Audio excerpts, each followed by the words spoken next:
Welcome to Tongue of Fire podcast. I'm so excited to share this with you. My name is Lorna Vaughn, and we are talking forgiveness today. If there is somebody in your life that you are having a really hard time forgiving, particularly a husband, our ministry is all about marriage restoration.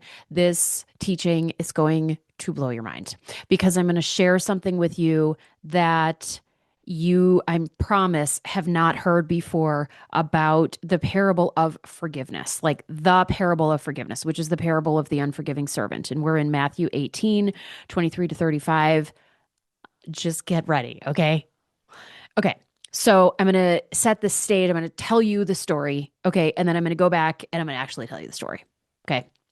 So here's the story. So there's a servant and there's a master, and the servant owes the master money, and the master comes and says, "It's time to pay your debt. You owe me 10,000 talents," which seems like probably a decent amount of money. Okay.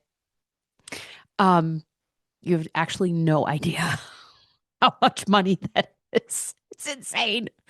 Um, okay. So anyway, and the servant's like, I can't, I cannot pay that back, which is 100% true for a couple reasons. And the master says, okay, so then I'm going to sell you and your wife and your children and every single thing you own in order to pay back the debt, which wouldn't have even been like a drop in the bucket of the bucket of the bucket of the bucket of the debt. And the servant says, please have patience with me. I'll pay it back. I just please have patience, which is insane because there's actually no way that the servant could have paid this back. And the master says, actually, you know what? I'm just going to forgive the debt. I'm just going to forgive it.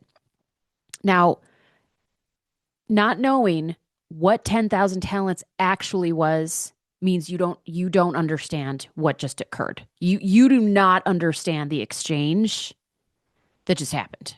But you will, okay? You will. Because it's super important to understand what happens next. Okay? So I'm going to tell you. 10,000 talents represented 200,000 years of wages. Not $200,000.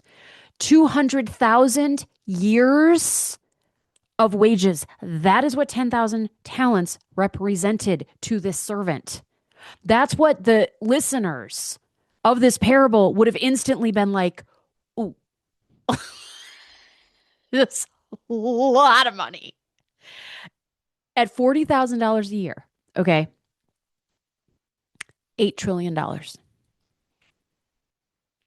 Here's something I love about this parable. Jesus is not mincing words about the sacrifice he made to pay our debt. He is like, y'all don't even have the first darn clue about what I did for you guys. You have no clue. No clue. Here's the other thing that's so amazing. Talents also represented a unit of weight. Okay. So they weighed something, just like our coins, they weigh something, right? Do you know how much 10,000 talents would have weighed had this servant been made to carry it? Like, actually, we're talking physically being able to, like, here I owe you $10, like I'm going to give you $10 in coins, like that, right? Like I'm taking that to you. If the servant had to carry physically, listen, bear that burden of paying that debt. Listen to this, what I just said. If he had physically had to carry that burden and bear that burden of debt to his master to be able to pay it, he would have had to found a way. He would have had to have found a way to carry 754,000 pounds of money to his master. That also would have been, I mean, obviously people aren't doing that calculation in their head, but they would have understood, like, okay, that's like that's insane. Like, if even somehow this servant had come into generational wealth like no one else, okay, $8 trillion dollars. So interesting, right? Like, even today, 2,500 years later, we're like, that's a whole lot of money. Um, Even if he had been able to come into $8 trillion, okay, How how is he going to physically bear it? How is he going to physically get you it he would have been crushed under the weight of the debt he owed and would not have been able to physically bear it. And the Lord knew that. So he sent somebody who could bear it and who could pay it. Okay, that's amazing enough, right? But here's the part where it gets real bad. The minute, so now you understand the relief. Now you get it, right? What you actually, you know what? I'm not going to make you pay it back. Imagine, right? That actually wouldn't have been kind if the master had been like, sure, no problem. I'll have patience. You still owe me $8 trillion, 200,000 years of wages. And I don't even know how you're going to bring it to me because it's so much weight. That would have consigned him, his family, his family's family, families to essentially enslavement and poverty for generations. The master was like, you know what? I forgive you. I forgive you. All you had to do was fall at my feet and worship me, because that's what it says. He fell at his feet and he worshiped. Therefore, the servant fell down and worshiped him, saying, Lord, have patience with me, and I will pay thee all. Then the Lord of that servant was moved with compassion and loosed him and forgave him all the debt.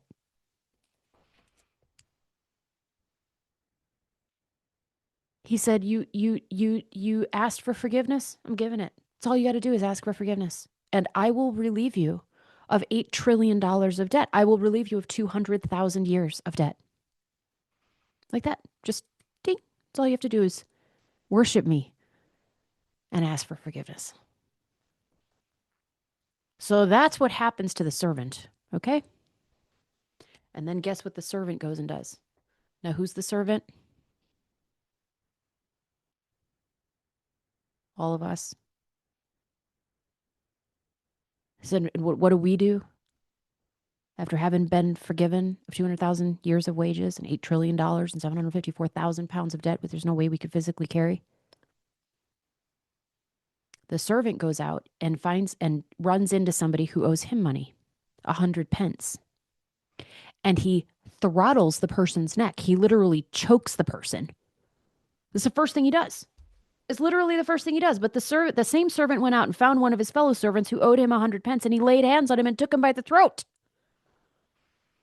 and said, pay me what thou owest. AKA, your husband cheats on you.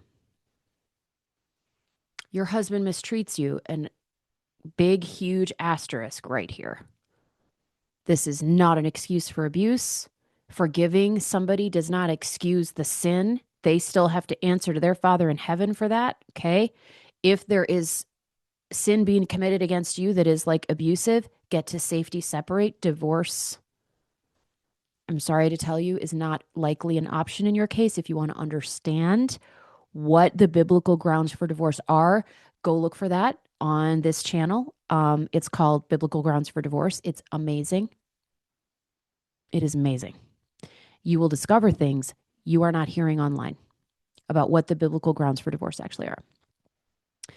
The point being, so you've just been forgiven of this incredible that there's no way you can pay back. And then we go out and we find someone who has cheated on us. We find someone who has lied on us, who has betrayed us, who has, done any number of terrible, horrible, extremely hurtful things, which is equivalent to them owing us 100 pence when we just got forgiven 10,000 talents. And I'm going to explain to you what 100 pence is equivalent to in just a second. So this debtor says to the servant, I cannot pay you. Please have patience with me and I will pay it. Just like the servant said to his master. But unlike what the master responded with, this servant had this person thrown into prison until he could pay the debt. Okay. So now I'm going to tell you 100 pence is worth 3 to 4 months of wages. 3 to 4 months.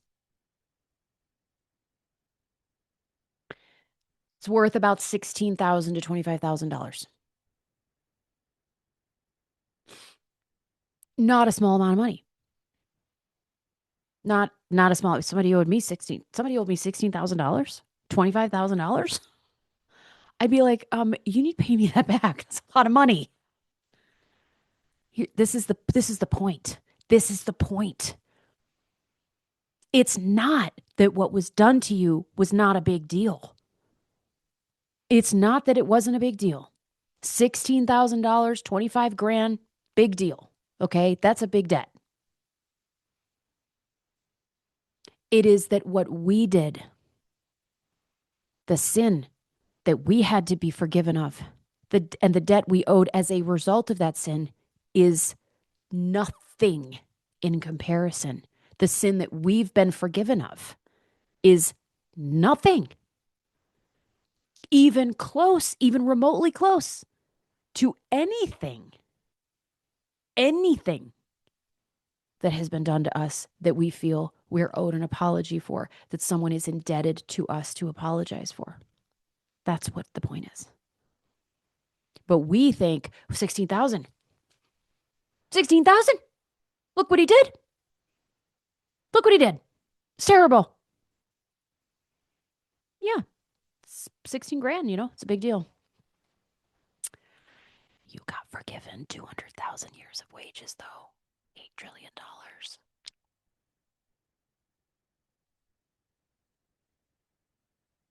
That's what Jesus is saying.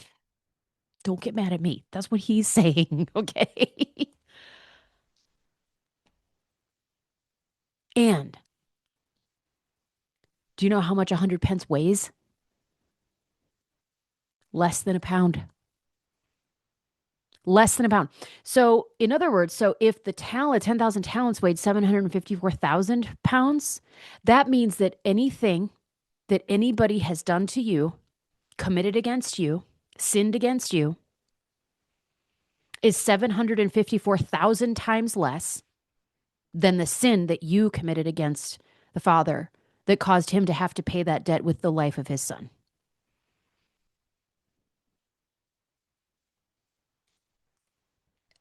Ouch. Ow, ow. I'm like, ow, ow. And then it gets even worse. So the word gets back to the master, and the master is like, wow. And here's what he says: to you, to me, to anybody who refuses to forgive anything. There's no asterisk unless it's adultery, unless it's there's no asterisk here. Oh, thou wicked servant. Wicked. Unforgiveness is wickedness.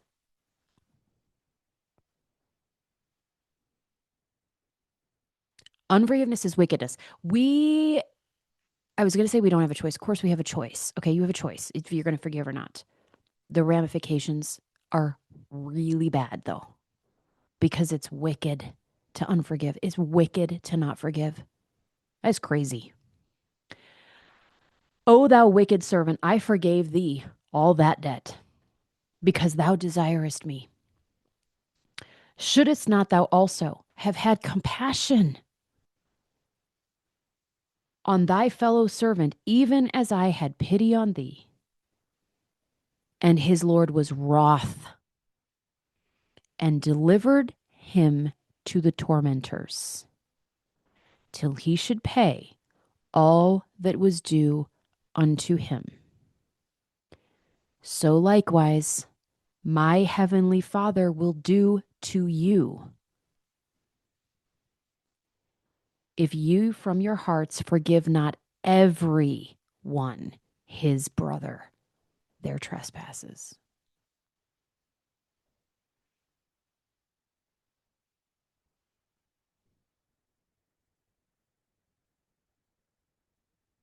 Every one. Everyone. And anything that you can come up with. Anything that your mind is spinning right now and you're like, but this, but that, but this, but that, 100 pence to 10,000 talents comparison. He leaves no room. Like he just leaves no room. I'm looking up in my Blue Letter Bible app here. Um, okay.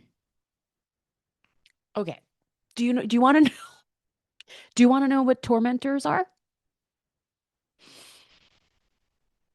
This is Strong's concordance, okay? One who elicits the truth by use of the rack, an inquisitor, a torturer, a jailer, doubtless because the business of torturing was also assigned to him. Listen,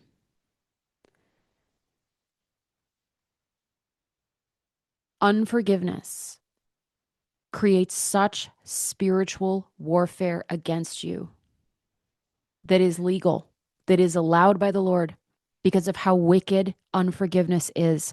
That if you are in unforgiveness towards your husband, obviously towards anything, but I'm speaking to wives here. If you're in unforgiveness about anything towards your husband, several things. Number one, whatever warfare you're experiencing, legal. Don't even pray against it. Don't. Your prayers, again, to please this warfare. I cast this demon out. No, you don't. He's allowed in. You're actually in his prison. He's your jailer. He gets to do whatever he wants to you. You can anoint your house and you can pray and you can do all the things and you can go to the courts of heaven and you can do all the things. And if you have unforgiveness, yeah, everyone's just in the spirit. Everyone's just looking at you like Matthew 18. I'm sorry. They're not saying they're sorry, but the tormentors, the demons are like, Matthew 18, man. I'm so, that's Matthew 18. Matthew 18. I get to torment you. It's the only time that word is used in the New Testament, actually. Only time that word is used in the New Testament. Fascinating. Here's the other thing, okay? Because unforgiveness is a sin, if you are in unforgiveness, your prayers are pointless and weak and useless. James 5:16, the effectual fervent prayers of a righteous man availeth much. Okay? So what James is saying is prayers should be powerful. Prayers by nature, I mean, not by nature. Prayers, there's a way of praying and there's a type of prayer that has a whole lot of power.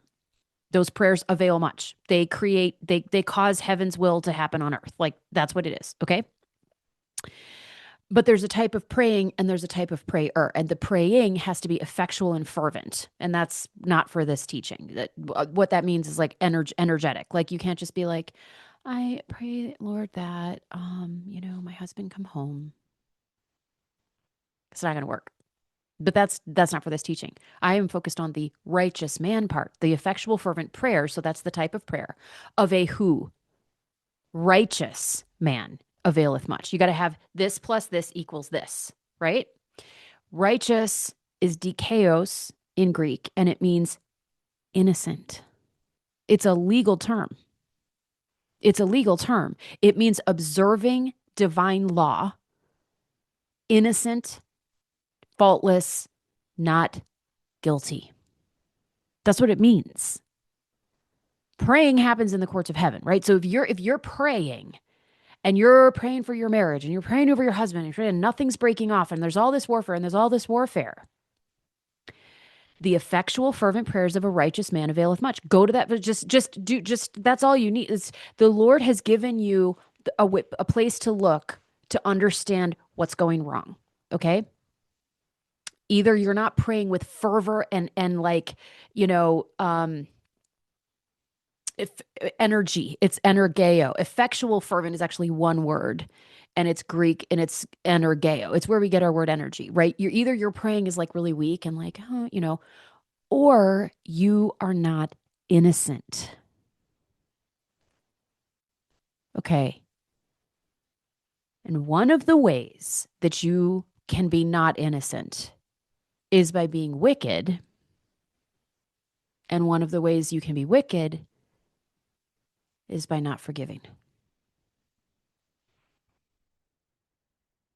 So likewise, shall my heavenly Father do also unto you, throw you to the tormentors, the torturers, if ye from your hearts forgive not everyone his brother their trespasses. Anything that anybody has ever done to you, as huge and horrible as it feels, right? $16,000, $25,000, big deal, big deal. Not denying that it doesn't feel like a big deal. Okay, not denying that. But that's only half the picture. The point is not what did your husband do to you? The point is what did you do to the Father that he forgave?